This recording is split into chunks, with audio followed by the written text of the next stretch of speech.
No mês de janeiro, o programa Trabalho Legal traz a reprise das melhores matérias que foram ao ar no ano passado. Algumas pessoas dizem que trabalhar com familiares pode ser uma dor de cabeça, mas outros afirmam que pode dar certo. Para que tudo fique equilibrado, deve existir cooperação de todos. Entrevista exclusiva com o psiquiatra e psicanalista francês Christophe Dejoux, o pai da psicodinâmica do trabalho. Olá, estamos na primeira edição de Reapresentações do Trabalho Legal, um programa do Ministério Público do Trabalho em parceria com a Associação Nacional dos Procuradores do Trabalho. Trabalhar com parentes pode ter resultados positivos e negativos, não é? E quanto aos direitos trabalhistas, são iguais para parentes que trabalham juntos? Fomos em busca dos direitos do trabalhador que está nessa situação. Olha a Ana Cláudia. Quem a vê assim conversando comigo nem imagina que nesse lugar inspirador funciona uma empresa.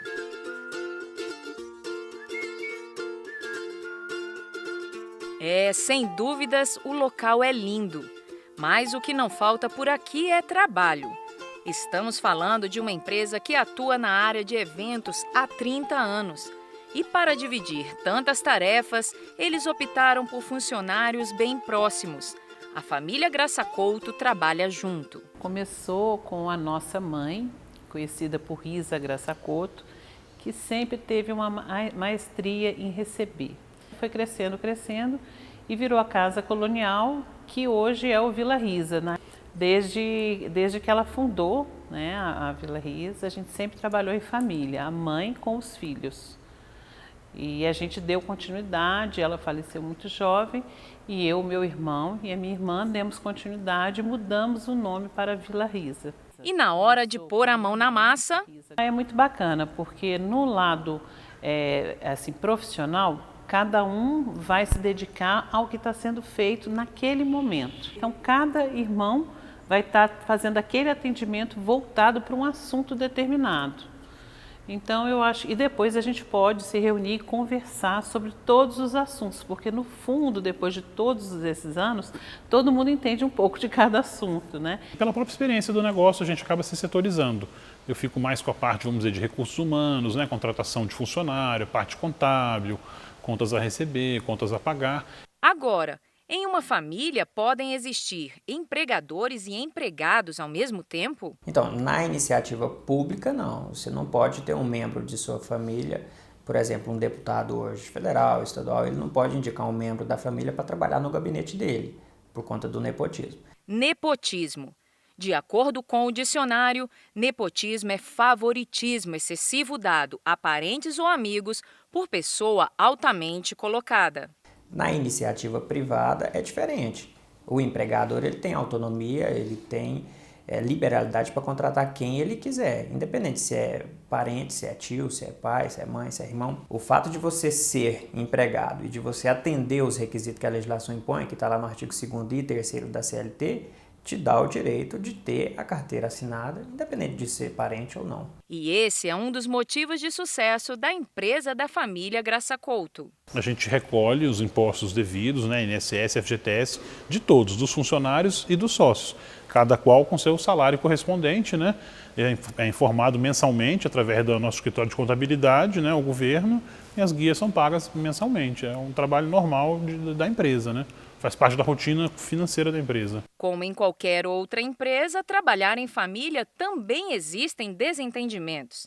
Mas ter cumplicidade facilita tudo. Eu acho que a experiência, assim, tem prós e contras. Eu acho que no total das contas é mais positivo em função de você já conhecer as pessoas, você saber como você vai se comunicar, como você vai abordar quando é uma questão mais delicada.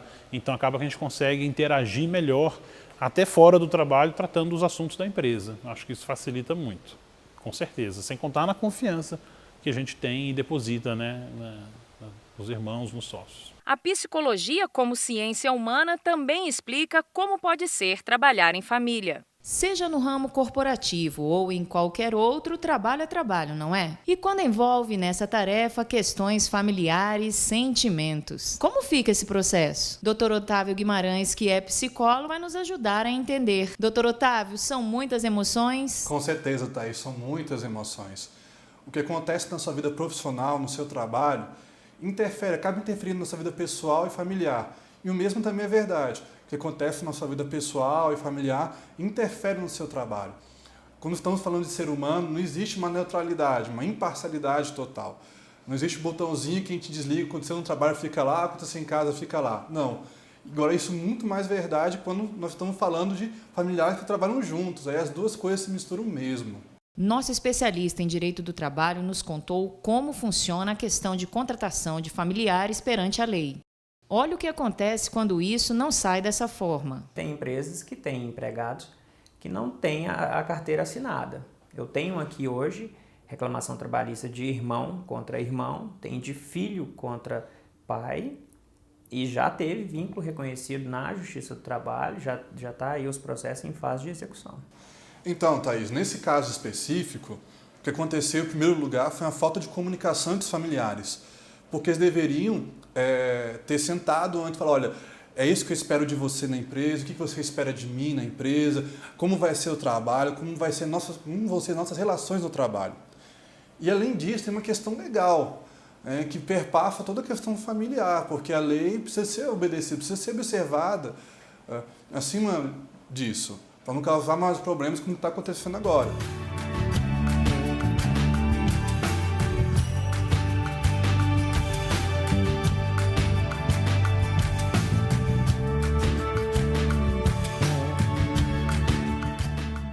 Depois do intervalo. Você já ouviu falar em PIS e PASEP? Sabe para que eles servem? Descubra tudo sobre esses benefícios, qual a importância, quem tem direito e como receber.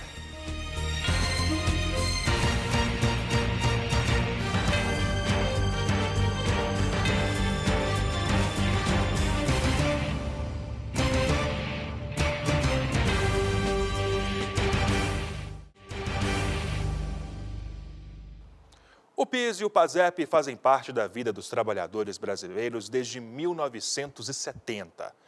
Só que alguns ainda não conhecem os programas. Saiba agora tudo sobre esses benefícios. Tem muito trabalhador por aí que não faz ideia do que seja o PIS ou o PASEP. Daniel, você sabe o que é PIS, PASEP? Mais ou menos. O que você acha que é? Uma definição assim ao certo, eu não sei te dizer. Há ainda os que fazem um pouco de confusão. É um salário que você recebe a cada ano, né? A quem recebe até X salário, não sei qual é o valor. Você, o professor tem o direito ao PIS, ao PASEP, né? Eu sei sobre o PIS, que é uma contribuição que as empresas fazem voltada para os seus funcionários. Que numa determinada data, quem tem essa condição, dentro de uma possibilidade salarial, eles têm esse direito de um abono ou o abono, que é integral, e tem também rendimentos, alguma coisa assim nesse sentido. O Programa de Integração Social, o PIS, e o Programa de Formação do Patrimônio do Servidor Público, o PASEP, foram criados em 1970 pelo governo federal. O objetivo era promover a integração do trabalhador na vida e no desenvolvimento das empresas, viabilizando melhor distribuição de renda por meio de benefícios sociais, como acontece hoje com o abono salarial. O PIS é para quem atua no setor privado e o PASEP no setor público. Desde a Constituição de 1988, os recursos do PIS e do PASEP foram alocados ao Fundo de Amparo ao Trabalhador e servem para custear vários direitos, como o seguro-desemprego, o financiamento de programas de desenvolvimento econômico pelo BNDES e o abono salarial. Para o empregado receber o abono salarial, ele deve estar em dia com a RAIS, a Relação Anual de Informações Sociais, e entregar o documento ao Ministério do Trabalho. Feito isso, o abono é liberado. O pagamento ocorre de acordo com a data de aniversário do beneficiário, Por exemplo, se o João, que nasceu em julho, cumpriu todos os requisitos, ele pode sacar o valor referente ao ano base 2015 a partir de julho de 2016. O calendário de pagamentos é divulgado anualmente pelo Ministério do Trabalho. O abono salarial é um salário adicional que é pago anualmente a todo trabalhador que esteja cadastrado há pelo menos 5 anos no PIS ou no PASEP, que tenha trabalhado pelo menos 30 dias consecutivos ou não no ano base, no caso desse exercício, que é 2015, 2016, o ano base é 2014, e que tenha recebido uma média salarial de 2 salários mínimos naquele ano. Quem tem PIS ou PASEP para receber e tem conta na Caixa ou no Banco do Brasil, respectivamente, nem precisa se preocupar. O benefício cai direto na conta. A Érica, por exemplo, nem sabia que tinha direito ao abono salarial e ficou surpresa ao ver o extrato no mês do aniversário. O abono salarial eu recebi, eu nem esperava, né? Igual eu te falei, nem esperava que eu ia receber.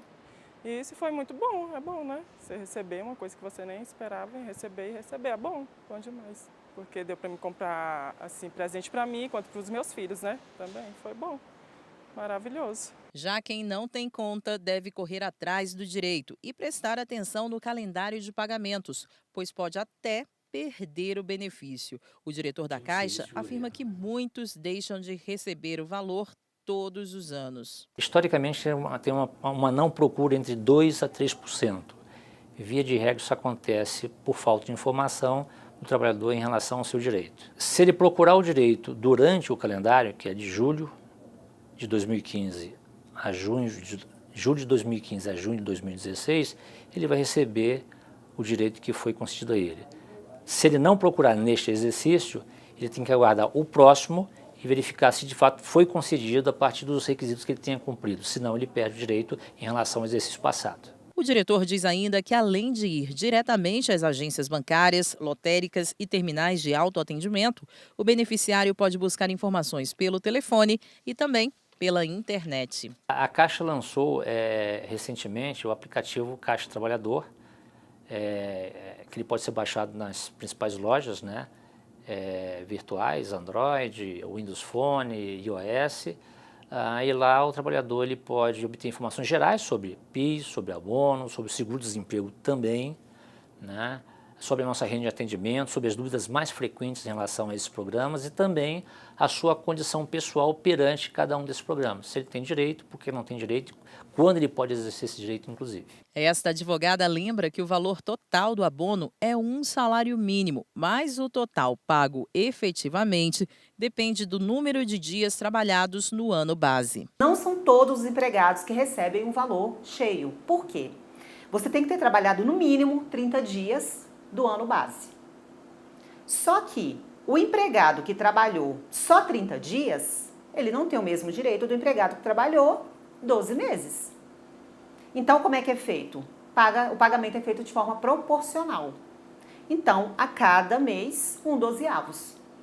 Então, se o trabalhador trabalhou 30 dias, ele vai ter direito a 1/12. E tem mais um detalhe importante. Entre 1971 e 1988, o PIS e o PASEP faziam parte de um fundo. Os valores eram pagos aos trabalhadores por meio de contas individuais.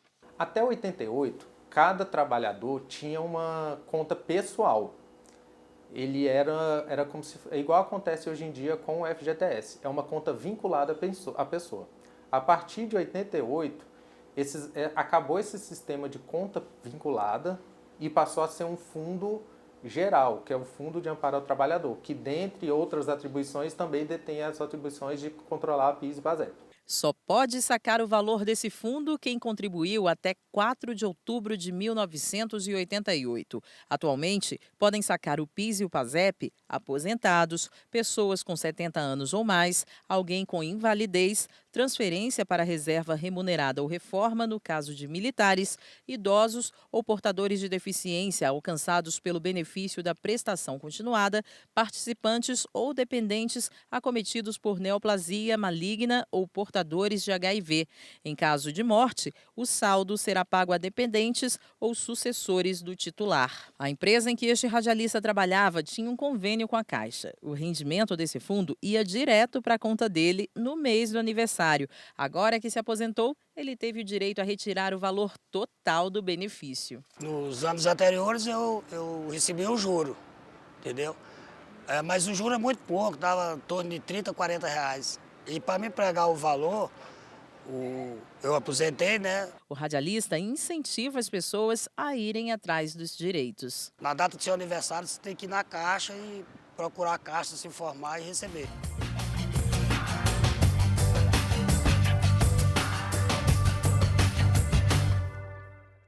O Trabalho Legal faz agora uma pausa e vai mostrar no próximo bloco. Você sabia que os efeitos nocivos e cancerígenos do uso do amianto já são comprovados? Por esse motivo, foi realizado em Campinas, São Paulo, o Congresso Internacional sobre o Amianto. E o MPT esteve por lá.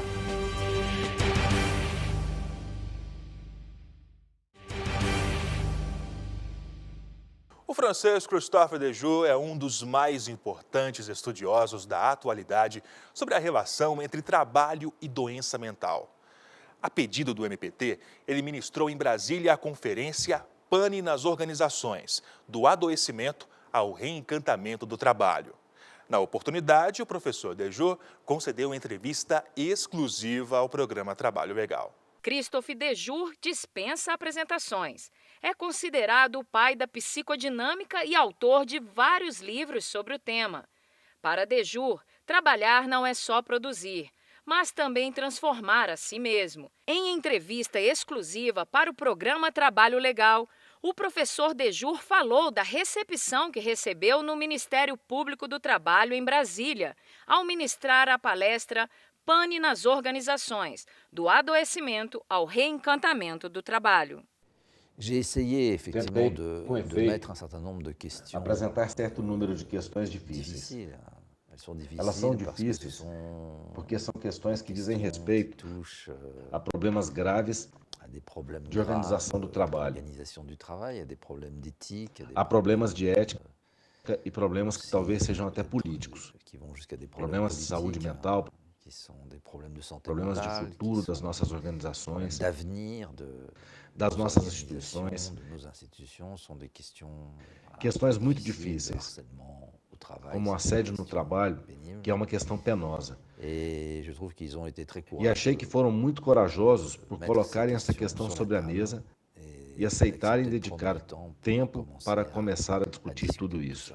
E elogiou a conduta do Procurador-Geral do Trabalho, Ronaldo Fleury, ao assinar a Portaria 497, que cria uma comissão voltada para cuidar exclusivamente de casos de assédio moral e sexual no âmbito da instituição. Foi interessante ouvir o Procurador-Geral apresentar assim,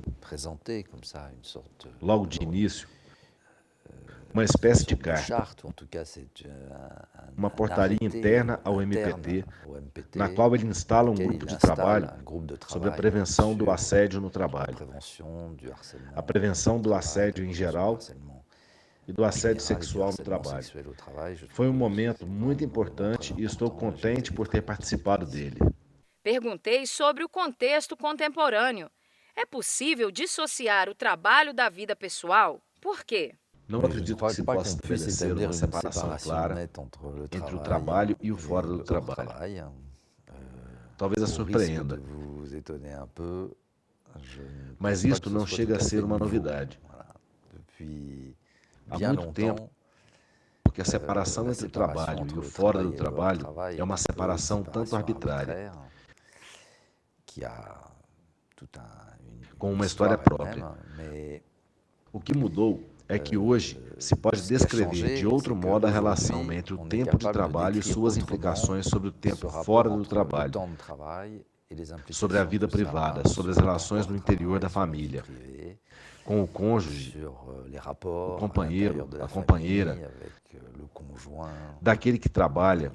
E há também as consequências sobre as crianças, inclusive sobre o desenvolvimento psíquico das crianças. Não há neutralidade da relação de trabalho do adulto sobre o desenvolvimento psíquico das crianças. Na verdade, o trabalho começa durante o tempo de trabalho, mas continua por muito mais depois.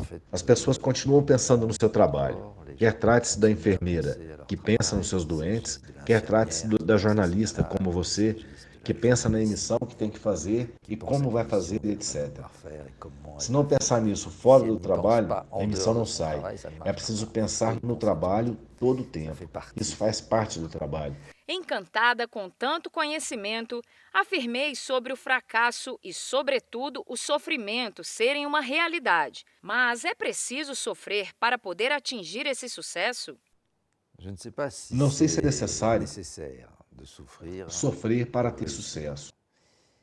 Eu penso que é inevitável. O que não é, de forma alguma, a mesma coisa. O trabalho implica sempre certo sofrimento. Porque o trabalho ocasiona dificuldades. Não se apresenta como foi previsto. Sobrevêm incidentes, acidentes, disfunções, panes, bugs no computador. Há sempre incidentes em todas as situações de trabalho, até mesmo nas mais organizadas, melhor concebidas, mais antigas ou tradicionalmente controladas. Na realidade, sempre há anomalias e todas essas anomalias provocam, para aquele que trabalha, dificuldades, angústia, sofrimento, inevitavelmente. Para terminar a entrevista, ele me falou sobre qualidade total. Qualidade total é um palavrão? É um palavrão. A qualidade total é um contrassenso teórico e um absurdo. Tendo em vista os conhecimentos acumulados adquiridos pelas ciências do trabalho. A clínica do trabalho ordinário nos ensina, justamente, que o trabalho nunca acontece como previsto. Mesmo quando ele é muito bem concebido pelos engenheiros de concepção, os engenheiros organizacionais, os engenheiros que chamamos de engenheiros de métodos, penso que também são chamados assim em português. Por todos esses engenheiros que pensam a organização do trabalho, mesmo quando eles conseguem pensá-la de maneira notável. O processo de trabalho não acontece como previsto. Até mesmo nas tecnologias mais sofisticadas, como uma central nuclear, por exemplo, onde em princípio tudo é controlado pela ciência, na prática, na central nuclear, o trabalho não funciona como deveria funcionar. Todo o tempo ocorrem incidentes, panes, começos de incêndio, vazamentos. Todos os dias, durante toda a jornada, ocorrem anomalias. É por isso que, mesmo numa central nuclear, apesar de tratar-se de uma nova tecnologia muito sofisticada, sempre temos necessidade de seres humanos vivos, necessidades do que, mais teoricamente e talvez de forma mais sofisticada, chamamos de trabalho vivo. A qualidade total não existe. É o que aprendemos quando fazemos ciências do trabalho desde a ergonomia, a medicina do trabalho, a clínica, a psicodinâmica do trabalho. Elas nos mostram que jamais há qualidade total. A qualidade total é o ideal, ela não é útil. É importante que se tenha este ideal, que se busque uma qualidade total, mas esta qualidade total não existe. Agora, mais uma vez, vamos tratar da saúde do trabalhador. Congresso Internacional sobre o Amianto. O evento trouxe debates a respeito dos malefícios que a substância pode causar. Acompanhe na reportagem do nosso enviado especial, Rômulo Andrade. Amianto, uma fibra mineral que há anos é utilizada na indústria brasileira e que muitos sabem que não faz nada bem à saúde. Usada na fabricação de telhas, caixas d'água, tubulações e até mesmo em pastilhas de freio, a substância pode causar problemas no pulmão, no cérebro e até mesmo provocar câncer. Banida em diversos países, a fibra ainda é comercializada no nosso país e foi justamente o tema do Seminário Internacional Amianto, que aconteceu na cidade de Campinas, São Paulo. O evento, apoiado pelo Ministério Público do Trabalho, trouxe debates e soluções para um Brasil sem amianto. É importante nós discutirmos a saúde do trabalhador. O objetivo aqui é discutirmos toda a cadeia produtiva do amianto, desde da exploração do amianto, o beneficiamento até a venda do amianto e o uso em ambientes de trabalho também. Pessoas do mundo jurídico e representantes de entidades sindicais e ambientais que enfrentam o problema participaram dos painéis e palestras. Entre elas, trabalhadores de fábricas de telhas, vítimas que foram expostas ao agente cancerígeno, também falaram de suas experiências. Tinha dia que eu falava para os meus colegas de trabalho, hoje eu comi uma caixa de 1000 litros de pó, porque era muito pó. E esse pó é que ataca a placa pleurais e a asbestose, porque entra na respiração e gruda no pulmão e é onde nós ficamos doentes. Eu, quando entrei na empresa, entrei muito feliz quando eu consegui esse emprego e porque eu trabalhei menos de 4 anos, quando eu saí da empresa, eu chorei porque não queria perder o emprego. E hoje eu agradeço a Deus por ter saído, ter trabalhado pouco tempo, porque muitos companheiros que entraram na época que eu entrei já faleceram e outros estão com CA de pulmão já esperando à beira da morte. Para o presidente do DIESAT, instituição sindical que trata da saúde do trabalhador, o uso de amianto nas fábricas não pode ser mais aceitável. O trabalhador europeu, onde está banido o uso do amianto, não é melhor que o trabalhador brasileiro. A vida do trabalhador europeu e a vida do trabalhador brasileiro, para nós, tem o mesmo significado. Então, não é justo que bane na Europa, bane no primeiro mundo e coloca os trabalhadores brasileiros para serem vitimados. O estado de São Paulo foi o primeiro a ter uma legislação que proíbe o uso do amianto.